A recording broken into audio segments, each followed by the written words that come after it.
Сніданок був не про що. І їдемо на Берлінську стіну дивитися. Ні, спочатку в Рейхстаг. Попробуємо попасти. Не змогли ми зареєструвати через сайт, там по-німецьки дуже так все тяжко, я німецького не знаю. На англійську перевожу, вибиває на головну сторінку, якось так. Вирішили їхати не на таксі, як вчора вечором, а на метро. Зараз подивимося, може болтом дешевше їздити. До речі, вчора поїздка, я там розмову з таксістом записав, дуже цікаво, він з України, звати Артем, з Києва. Заплатили ми за таксі 13 євро.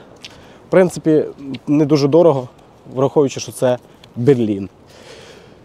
І отак от воно все тут виглядає. Я навіть не знаю, де я знаходжусь, чесно вам скажу. Але там такий значок Мерседеса був великий, що прикольний.